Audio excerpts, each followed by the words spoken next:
It is cold, and I'm walking and I'm talking again. We're supposed to get hit with a major snowstorm in Wisconsin today, so this is really my only chance to do it. My godfather asked me if I could talk about literal thinking and how I deal with that. And the first thing I thought of was literal thinking. Like, what's there to explain? And then I realized that I'm taking that request extremely literally. Like, we know what literal thinking is. We know the basics of what literal thinking means and how it manifests in people.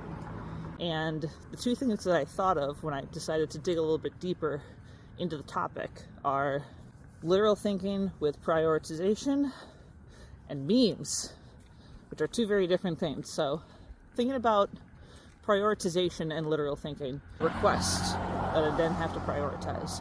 A good example is if my boss were to come up to me, and this is something that he and I have worked on several times.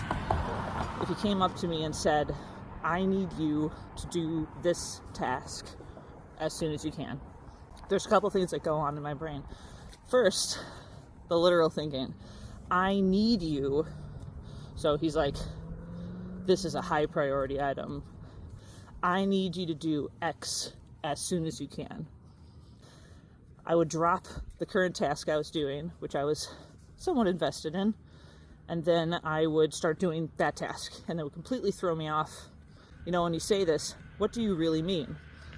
And asking clarifying questions is not something that comes natural to me, and that's something that I might talk about a different time when it's not so cold.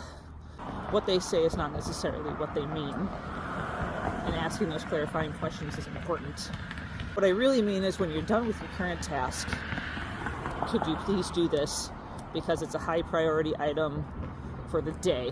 So not like immediately, just needs to get done at some point today. So literal thinking in regards to prioritization, that's kind of how literal thinking becomes a problem. Okay, memes. It's a form of communication that I love, is sharing memes with my friends. And that's kind of strange because memes are really not literal at all. Like, they're the opposite of literal. Referential thinking and literal thinking are two very different things in my opinion. The structure, which I talked about yesterday, the structure of a meme is really where it's at. So a meme, I'm going to try and copy and paste an example here. There's a structure to it. The picture has a structure. The picture signifies the same message every time. Usually the words also follow a structure, even though it's talking about something totally different each time. I think that's where the joy of memes comes from. If you take the structure of the meme literally, even though the meme itself is not literal, that's when you find the joy in the meme. That's why people like me like memes. Those are my thoughts today on literal thinking.